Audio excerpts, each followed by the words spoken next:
Hello and welcome back to the deep dive. Usually when we meet here, we're rushing. We're always trying to compress these huge tap, tech trends, geopolitical shifts, complex history into a pretty tight time frame.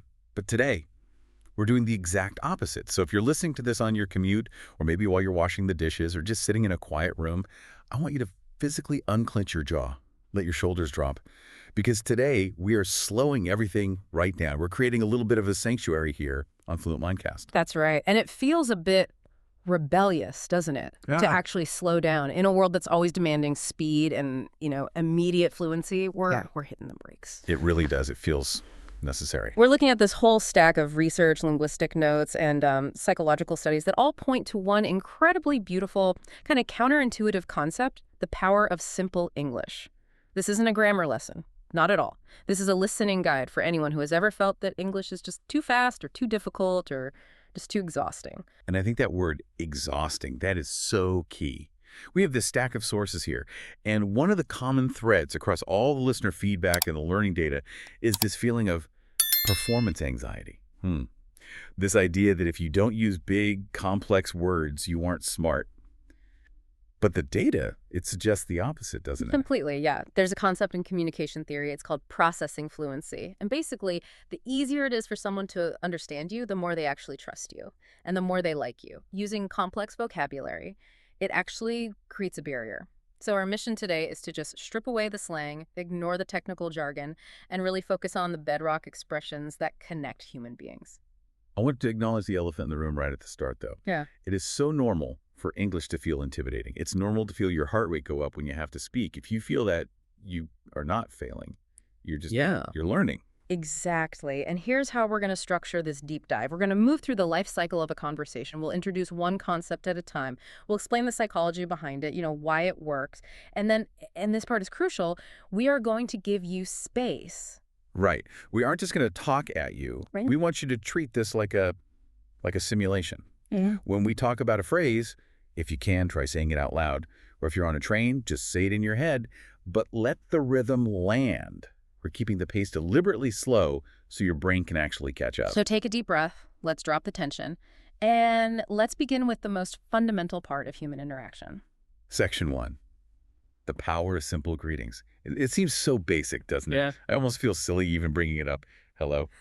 We all learned that on day one, but our sources really emphasize that we tend to overcomplicate this. We look for these fancy ways to open a conversation because we think, hello, just isn't enough. We do. And the psychological piece here is fascinating. When you're learning a language, there's this phenomenon called initial silence. You walk into a room, you see someone, and there's a gap. And that silence can feel incredibly heavy. It creates tension. It can even feel like judgment. A greeting is simply a tool to break that tension immediately. And the best part, you do not need perfect grammar to break the silence. But here's where I get stuck, and I think a lot of learners do too. We learn, hello, how are you? From a textbook. But then we hear native speakers and they're kind of mumbling or using slang and we just freeze. So what are the actual high-utility expressions that our research highlights? Well, we're stripping it back to 4 essentials. Hi, hello, hey, and good morning. Okay, let's drill down on hi versus hello. Is there a real functional difference, or are they pretty much interchangeable? There is a subtle one, yeah. A functional difference. Hello is safer. It's like the Swiss Army knife of greetings. You can say it to your boss, your grandmother, a stranger, anyone. But hi is powerful because it signals casual connection. In most casual settings, hi is actually preferred. It feels lighter. It's quicker. It removes that formality immediately. And then we have hey. Now, I have to play devil's advocate for a second. Years ago, I remember being told that hey was rude. It was like shouting at a horse or something. Has that changed? Oh, it has evolved so much. This is a great example of language shifting in real time. Culturally, hey has moved from being, strictly slang or even a bit aggressive to being completely normal in friendly conversations. And even in many modern collaborative workplaces, if you walk into a meeting with colleagues you know well, saying, hey, everyone, is often perfectly acceptable. It signals warmth. That is a great point about warmth. One of the notes in our source material mentions the smile factor. It sounds a little bit abstract, maybe even a bit cheesy. But physically, what's actually happening there? It's actually physiological. It's fascinating. If you smile while you speak, the actual shape of your mouth changes. It literally shortens the vocal tract a tiny bit, and it brightens the resonance of your voice. People can hear a smile, even over the phone. It softens the vowels. It just makes you sound more approachable. So, hi, said with a flat face. It can sound robotic, but hi with a smile sounds like an invitation. Okay, now let's look at the follow-up. The classic, how's it going? Or how are you? I think this is where the trap is. A lot of learners feel like this is a real question that requires a real detailed answer. That is probably the biggest misconception in English greetings. We call this the connection rule. When someone asks, how's it going? They're not asking for a medical report. They're not asking for your schedule for the day. They're pinging you. It's a social signal that just says, I see you. I acknowledge you. They do not expect a long answer. So if I start telling you about my back pain and how my bus was late and my coffee was cold, I've actually broken the social contract. In a greeting context, yes, you've made it heavy. The whole goal of the greeting is to keep it light. You're just establishing a rhythm. You're not transferring data. So keeping it simple is actually more native sounding. That is so counterintuitive, but very freeing. Precisely. Standard replies like, good, thanks, or doing well are perfect. They keep the rhythm of the interaction moving forward. Okay, let's try this together. We're going to practice that casual, friendly opening. I want you to imagine you're seeing a friend. You're relaxed. And you're smiling. Actually smile. And I want you to say, hey, how's it going? I'll give you a moment. Short silence. Hey, how's it going? Notice how those words just flow together. It isn't how, it's it going. It's one smooth idea. How's it going? And if you said that, well done. You have just opened a door. Let's move on to section 2. Now that we've opened the door, we need to say something. So we're going to talking about your day. And this is where the cognitive load usually spikes. You feel this pressure to be interesting. You think you need to tell a funny story or have some profound observation. But the secret is, you don't need to be interesting. You just need to be clear. So why is talking about your daily routine such a good practice ground? Because you are the expert on your own life. You know your routine. You know where you are. You don't have to invent a story, which takes a huge amount of cognitive load off your brain. You just have to describe what's happening. And the theme here is that English grows through repetition. So if you say the same simple sentences about your day every day, they just become automatic. It's like muscle memory. Exactly. Let's look at the expressions. Things like, I'm working today, I'm at home, it's a busy day. Or even just talking about the environment. It's cold today. Yeah. Weather is the universal conversation starter. Why are we so obsessed with the weather? Because it's the only thing we know for sure we have in common with the other person. We're both in the same weather at the same time. It's a safe, neutral ground. It's very low stakes.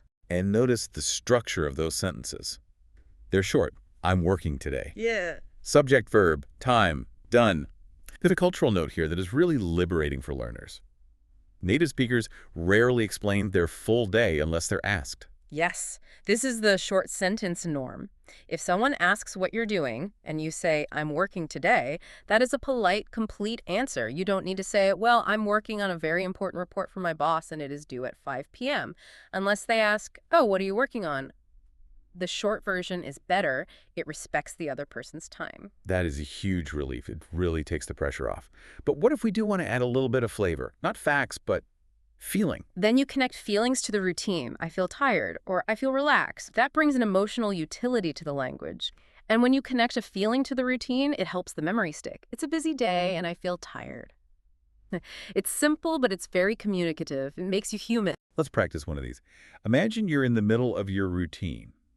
It's a lot, but you're handling it. I want you to say, it's a busy day. Try to focus on the rhythm. Short silence. It's a busy day. And notice that little slide between it's and a, it's a busy day. That linking is what makes it sound so natural. Moving on to section 3, expressing likes and dislikes. This is where we start to show our personality. This is identity. This is all about human connection. When you share what you like or don't like, you're helping the other person build a little model of who you are in their head. And again, the reassurance here is you do not need advanced vocabulary.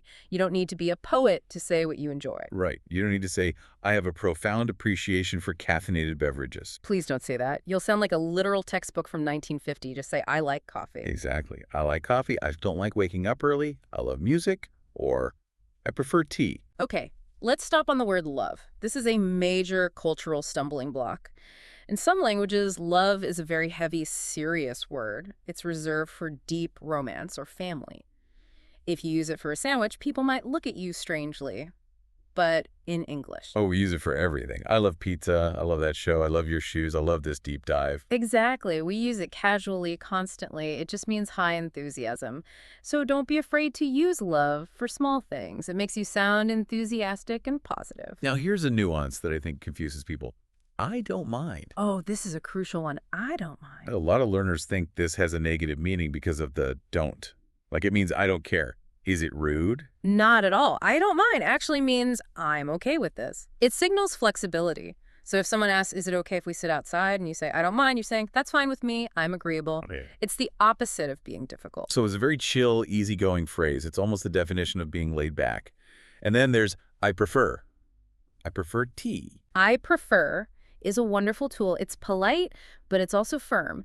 Instead of saying, I don't want coffee, which focuses on the negative, saying I prefer tea, states your choice in a positive way. It sounds quite sophisticated, but uses very simple grammar. It gives you agency without being aggressive.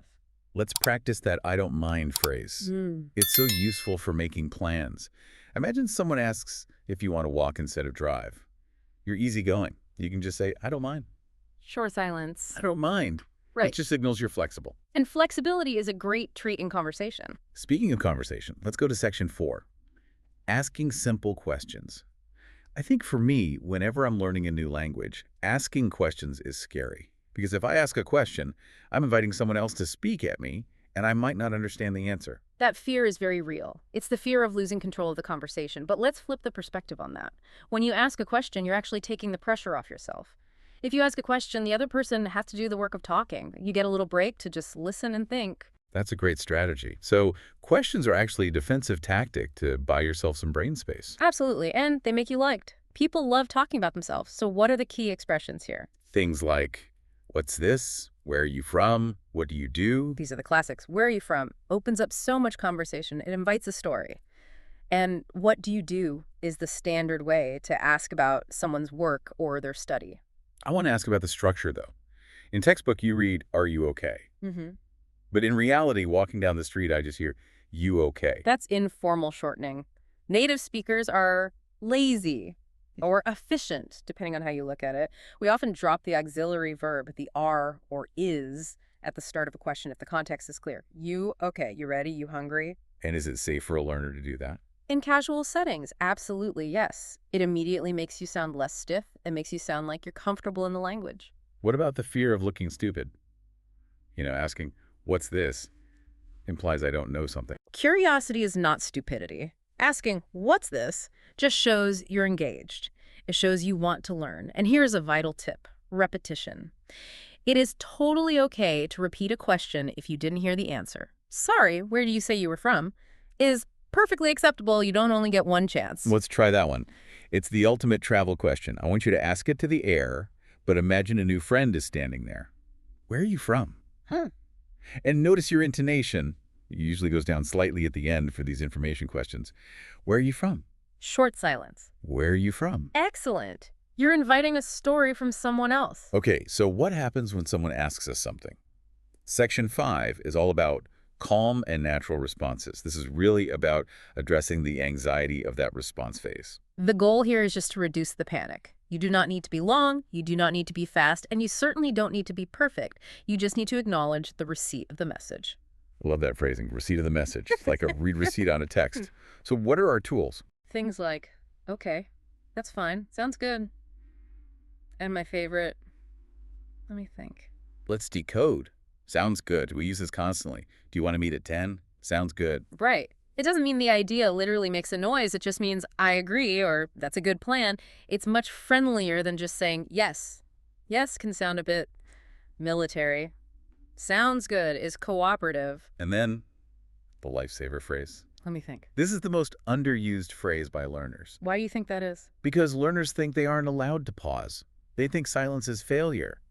But native speakers pause all the time. We lose our train of thought constantly. Saying, let me think, just buys you time. It signals to the listener that you're still there, you're just processing. It turns an awkward silence into a thinking silence. Exactly. English is not a race, it's a rhythm. Let me think it. Great. Protects your rhythm. It keeps the ball in your court while you search for the right word. Let's practice that. Imagine you've been asked a question and you just need a few seconds. Don't rush. Just say, let me think. Short silence. Let me think. Feel how that gives you permission to just breathe. That's what we want. Section 6. Talking about feelings, this goes right back to connection. It does. Simple words are often the most honest words. You don't need complex emotional vocabulary to explain your state of mind. I feel tired. I feel happy. I feel stressed. But there's some nuance here, too. What about a phrase like, I'm feeling okay? Yes. Okay is a tricky word. If you ask me how I am and I say I'm feeling okay, I'm usually implying that things are amazing, but I'm surviving, I'm managing. It's a very honest middle ground emotion. It's not great and it's not terrible. It's just life. And tone is huge here, isn't it? Tone is everything. I feel happy, said with a flat voice doesn't work. It sounds sarcastic, but I feel happy tells the story. And using these simple sentences helps you emotionally. It allows you to express your humanity in this new language. Culturally, how much should we share? In some cultures, you share deep emotions immediately. In others, you hide them. Where does English generally land? Well, it depends on the country, but as a general rule, simple, broad emotions are safe. I'm stressed is very relatable. Everyone is stressed. It builds a bridge. It invites empathy without oversharing. Let's do a little check-in. I want you listening right now to actually check in with yourself. How are you? Pick a simple word. Tired? Happy? Relaxed?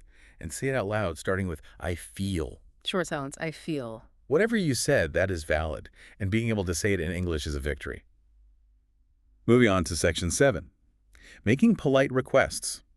We all want to be polite, but sometimes we worry we sound rude if we don't use fancy grammar. We think we need to say, I was wondering if you would possibly be so kind as to... And by the time you finish that sentence, the person has walked away. The sources are very clear here. Politeness is about attitude, not about complex structures. You can be incredibly polite with very basic words. So what are the essentials? Can you help me? Could you repeat that? And excuse me. The magic word, of course, is please. It changes everything. You can take a direct order, add please, and it becomes a polite request. Help me sounds aggressive. Can you help me, please? Is kind. It acknowledges the other person's agency. Let's talk about excuse me.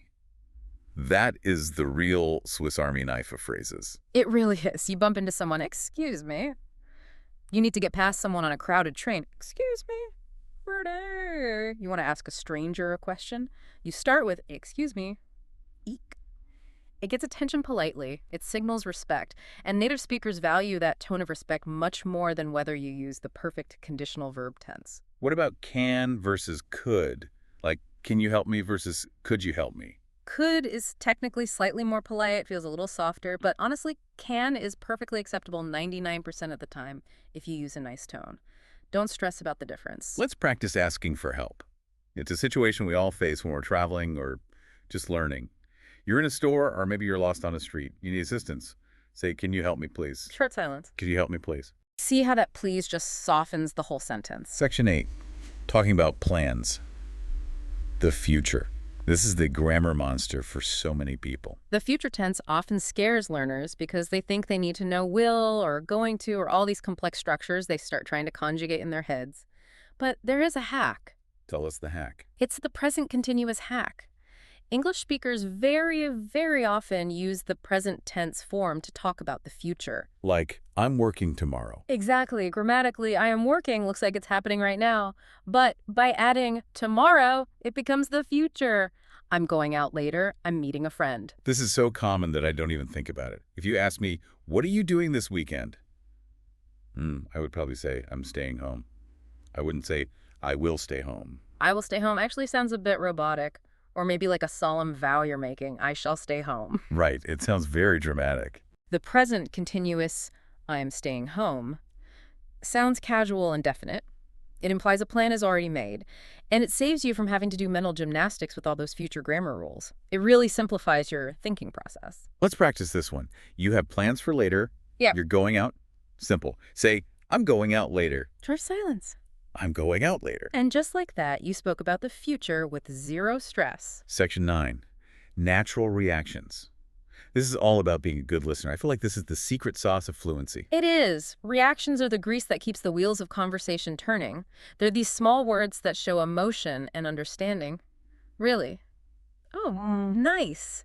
Wow. It's amazing how much work really does in a conversation. It does so much heavy lifting. If I tell you, I just won the lottery, and you say, really?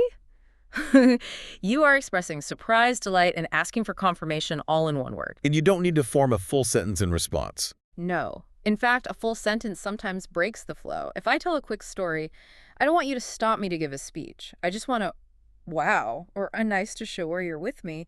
It's called active listening. It makes the conversation feel alive. It's social. It just proves you're paying attention. And even repeating a single word someone said is a great reaction. If I say it was a total disaster, you can just say a disaster. And that counts as a perfect reaction. It invites the speaker to explain more. Let's practice the surprise reaction. Someone just told you something unbelievable. You are shocked. Say, really? Short silence. Really? Make sure your voice goes up at the end. That little bit of music in your voice is the meaning. And finally, section 10, friendly endings. We have to know how to leave the conversation. This is the dismount. Ending a conversation well leaves a lasting impression. It's the final emotional note you leave with the person. If you just walk away, it's jarring. It feels unfinished. So things like, see you later, take care, have a good day. Let's look at see you later, or even just see it. Yeah. A fun curiosity here is that this does not always mean you will literally see the person again. You might never see them again in your life. That's so true. I say, see you later to the cashier at the grocery store. I don't have a scheduled meeting with him. Exactly. It is simply a friendly, warm way to say goodbye. It implies, I hope our paths cross again, rather than a literal promise. It maintains the social bond. And take care. I love this way. It feels very well-caring. It is. It's warm. It helps English feel comfortable and human. It's a nice little wish for the other person's well-being. It says, be safe. Let's practice that one. We're saying goodbye to a friend. We want them to be well.